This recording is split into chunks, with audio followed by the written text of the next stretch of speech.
Hey everyone, I hope you guys are doing good.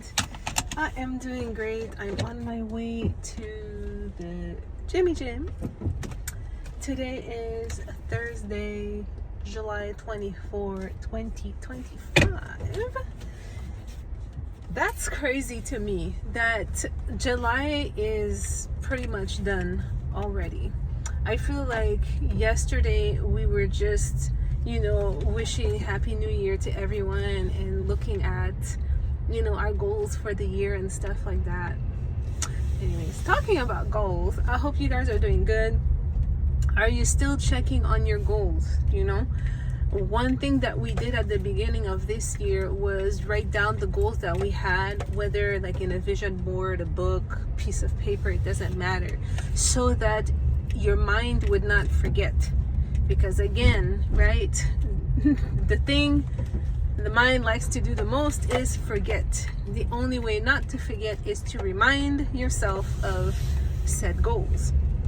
So I hope you guys are still keeping track on them. Even if you did not reach your goals yet, it's not a big deal, as long as you acknowledge the situation and you make the changes necessary to get you to your goals.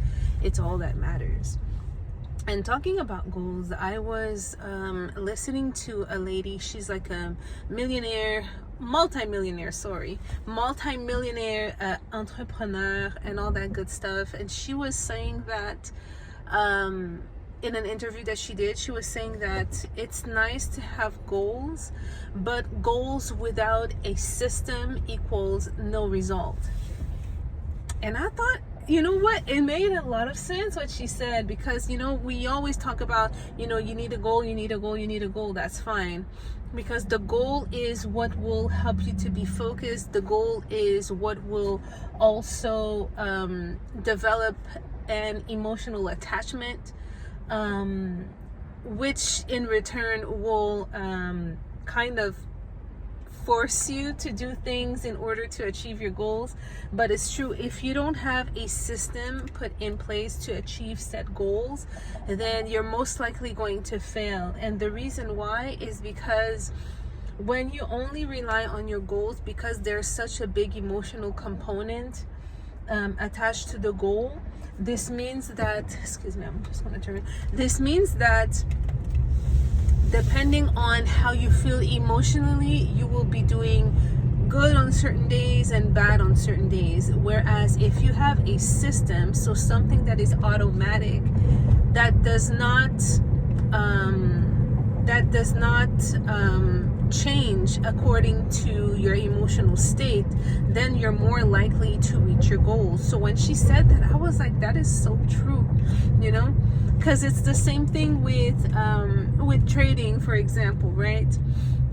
If you don't have a system, so I'm not talking about like the strategy, the plan and all that stuff, like if you don't have a system, whereas for example, if you take 122RR, if you don't have a hard TP set at like the 2RR, chances are you're most likely going to lose, especially when you start trading, because you're looking at the dollar signs and you're like, oh my god, that trade is going my way, let me hold it for a little longer, and then next thing you know, you get stopped out, right?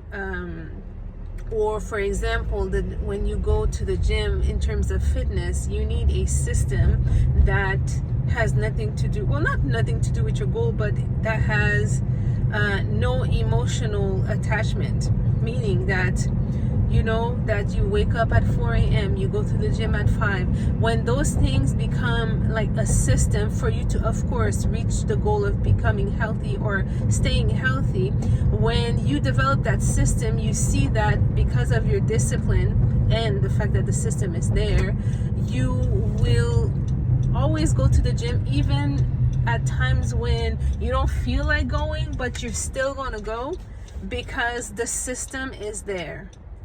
So I thought that was like a very good point that she mentioned, and going back to goals that we were just talking about, look at your goals that you had written down at the beginning of the year and see where you are.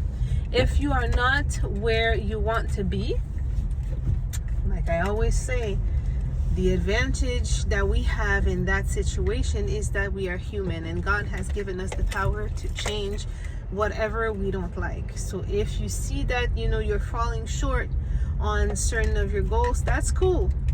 Just make the necessary adjustment to achieve your goal, and work on creating a system that will allow you to reach those goals regardless of your emotional state.